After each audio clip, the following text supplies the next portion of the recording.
सल्लल्लाहु अला मुहम्मद सल्लल्लाहु अलैहि वसल्लम। औज़ुबिल्लाहि समीउल अलीम मिनश शैतानिर रजीम बिस्मिल्लाहिर रहमानिर रहीम वस्सलातु वस्सलामु अला रसूलिहिल करीम। अल्लाह ताला के फजल करम से बाबुल वज़ू हमने मुकम्मल कर लिया था और पिछले हफ्ते हम उसका खुलासा भी सुन चुके हैं। आज हम बाबुल गुस्ल शुरू करेंगे और बाबुल गुस्ल जो है इसके कुल 29 अबवाब हैं और इसके अंदर 45 अहादीस हैं।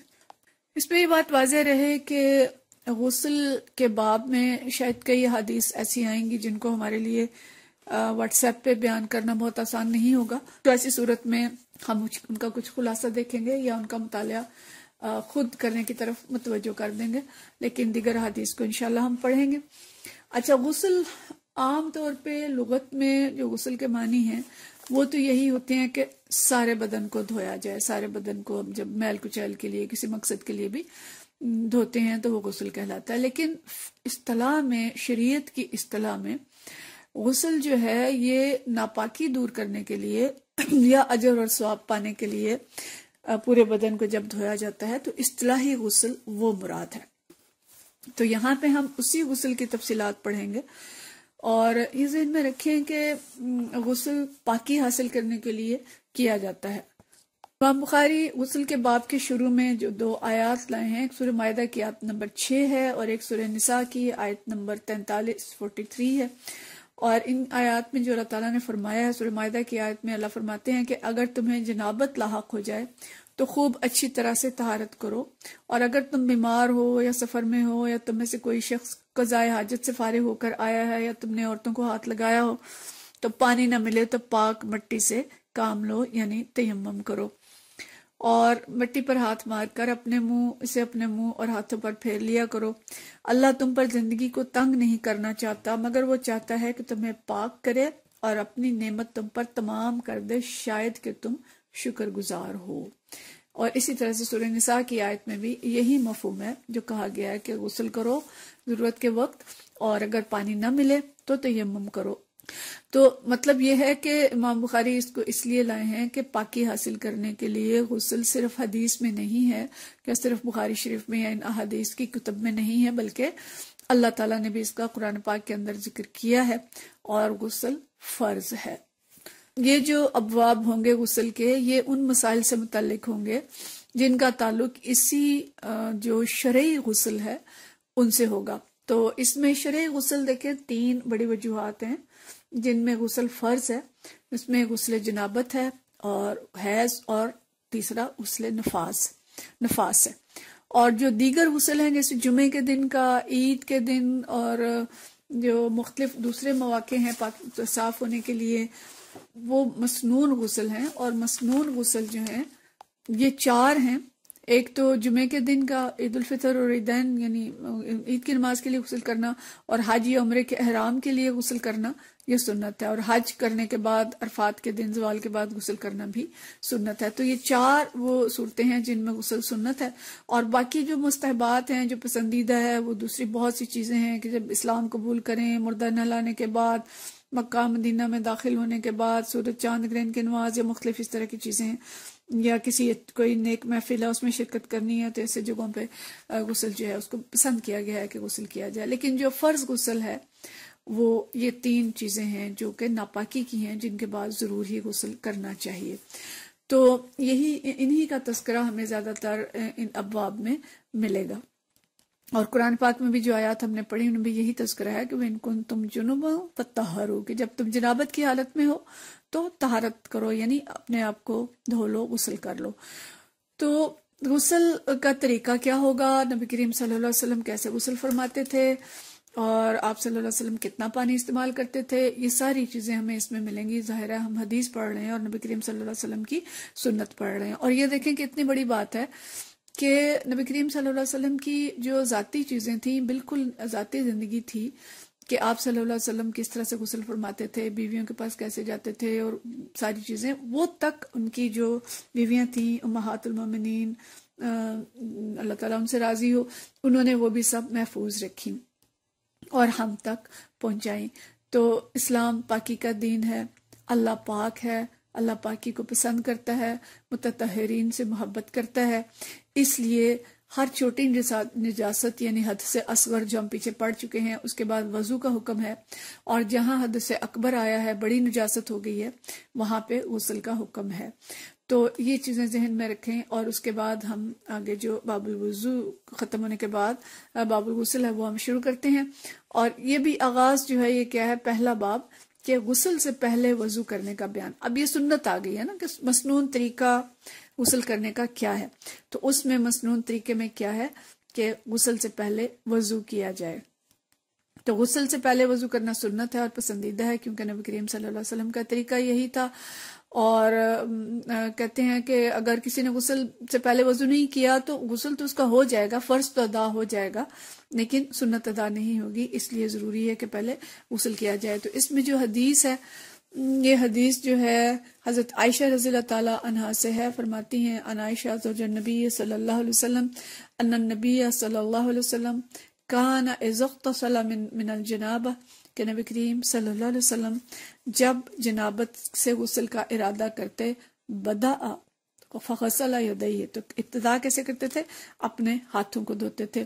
सुम्मा यतवद्दा, फिर वजू फरमाते थे, कमा यतवद्दा लिस्सलात, ऐसे वजू करते थे जैसे नमाज के लिए वजू करते थे। और वो सारी तफसील हम पीछे पढ़ चुके हैं कि नमाज के लिए कैसे वजू करते थे। सुम्मा युदखिलु असाबिअहु फिल मा, फिर क्या करते थे, अपने हाथों को उंगलियां पानी में डालते थे।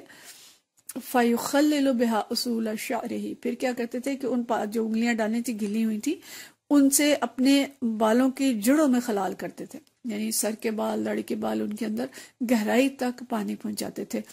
सुम्मा यसुब्बु अला रासिही सलास ग़ुरफ़िन बियदैहि, तो फिर आप अपने हाथों से 3 चुल्लू पानी के सर मुबारक पर डालते थे, भर के, जिसे लप हम कहें, बड़ी बड़ी 3 लपे भर के अपने सर पर डालते थे। सुम्मा यफ़ीदुल माअ अला जिल्दिही कुल्लिही, और फिर अपने बाकी पूरे बदन पर, पूरी जिल्द पर पानी बहाते थे। तो गोया ये मुख्तसर सी हदीस के अंदर गुस्ल का जो है वो पूरा मसनून तरीका आ गया कि आप सल्लल्लाहु अलैहि वसल्लम पहले हाथ धोते थे और उसके बाद सर पे पानी डालते थे और फिर पूरे जिस्म पे पानी डाल लेते थे। लेकिन अगली हदीस में हमें थोड़ी सी और तफसील भी मिलेगी, हम उसको भी पढ़ लें। फिर हम इसकी जो तफसील है उसको देखते हैं कि इसमें क्या क्या चीजें हमें पता चली हैं। ये हदीस जो है ये हजरत इब्ने अब्बास, हजरत मैमूना रज़ियल्लाहु ताला अन्हा से रिवायत करते हैं कि क़ालत, हजरत मैमूना ने फरमाया, तवद्दा रसूलुल्लाह सल्लल्लाहु अलैहि वसल्लम, कि आप सल्लल्लाहु अलैहि वसल्लम ने वजू किया जिस तरह नमाज के लिए वजू किया जाता है, गैर रिजलैहि, कि पाँव नहीं धोए। जगह ऐसी होगी कि जहाँ पानी नीचे खड़ा हो जाता होगा या गीली जगह होगी, कच्ची जगह होगी, इसलिए पाँव नहीं धोए। वगसल फरजहु वमा असाबहु मिनल अज़ाब, और अपनी शर्मगाह को धोया, और या कोई गंदगी अगर लग गई थी जिस्म पे तो उसको धोया।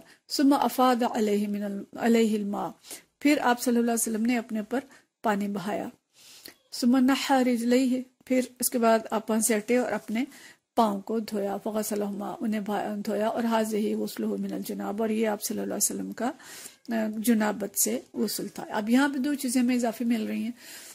एक ये कि आप सल्लल्लाहु अलैहि वसल्लम ने इस्तिंजा किया, और दूसरी ये कि आप सल्लल्लाहु अलैहि वसल्लम ने पाँव नहीं धोए, पाँव बाद में धोए।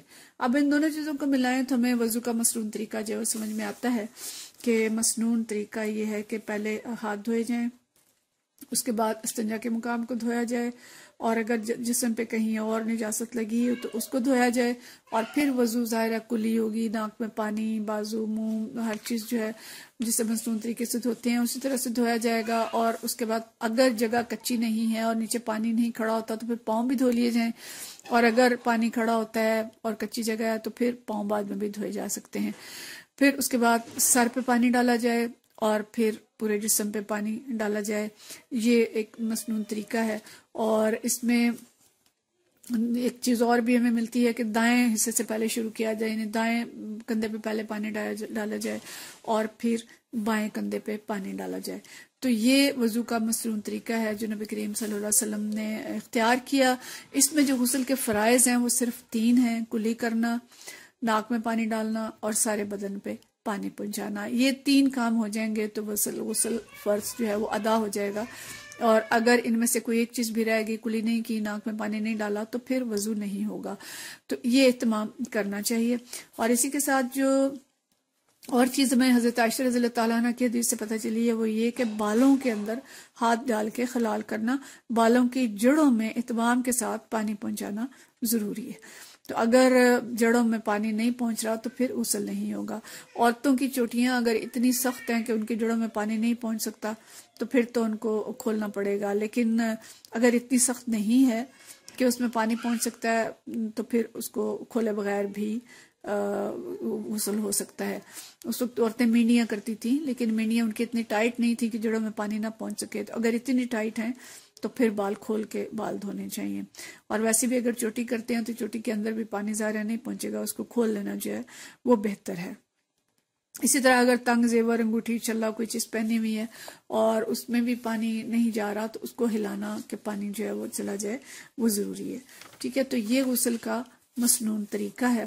इसी के साथ साथ हमें ये भी पता चलना चाहिए कि गुस्ल जो मसनून जो फर्ज गुस्ल है मैंने आपको बता दिया वो 3 चीजें हैं, लेकिन उनके अंदर जैली चीजें भी बहुत सारी हैं। उनको हमें फिक्र की किताबों से पढ़ना चाहिए कि जनाबत के जो जैली उमूर हैं, इतलाम वगैरह और दूसरी बहुत सी चीजें हैं, उनको जरूर पढ़ा जाए। और पढ़ने के बाद गुस्ल का तरीका जो है उसमें यानी कौन सी चीजें हैं जिसमें गुस्ल जरूर करना चाहिए और कौन सी ऐसी हैं जिसमें गुस्ल जरूरी नहीं है, वो हमें फिक्र की किताबों से पढ़नी चाहिए। और हैज और नफास में भी गुस्ल जरूरी है, इसकी तफसील भी हमें पढ़नी चाहिए कि आगे आएगी इंशाल्लाह। वैसे हैज का पूरा बाब आएगा जो हम पढ़ेंगे, और उसके अंदर जो चीज रह गई उसको फिर फिक्र की किताबों से जरूर देखना चाहिए। फिर गुस्ल के जो मुतफर्रक मसाइल हैं कि अगर किसी ने गुस्ल से पहले वजू नहीं किया, पानी कम था या टाइम कम था, तो गुस्ल लेकिन कर लिया है और कुली और नाक में पानी डाल दिया लेकिन अलग से पूरा वजू नहीं किया, तो फिर जरूरी नहीं है कि गुस्ल के बाद वो वजू करे और वो उसका गुस्ल हो जाएगा और उसके बाद वो नमाज भी पढ़ सकता है। और अगर नाखूनों पे कोई ऐसी सख्त चीज लग गई, आटा लगा, खुश्क हो गया, उतरा नहीं है, या कोई और जीनत की चीज लगाई है जिसके अंदर पानी नहीं जा सकता, तो फिर उसको छुड़ाए बगैर जो है गुस्ल दुरुस्त नहीं होगा। लेकिन अगर कोई ऐसी बीमारी है कि जिसमें सर पे पानी डालना है या जिस्म के किसी भी हिस्से में ऐसी बीमारी है कि उस पर पानी डालेंगे तो बीमारी बढ़ जाएगी, तो उस सूरत में गुंजाइश होती है कि उस जगह को ना धोया जाए और उसके बगैर भी गुस्ल हो सकता है। लेकिन जब वो बीमारी दूर हो जाए तो उसके बाद उसको धो लेना जो है वो बेहतर है। तो ये छोटी छोटी चीजें हैं जो हमें मालूम होनी चाहिए, लेकिन इसके साथ साथ जो इसकी दीगर तफसीलात हैं वो हम फिक्र की किताबों से जरूर देखें। आखिर दामाना अनिल हम्दुलिल्लाहि रब्बिल आलमीन।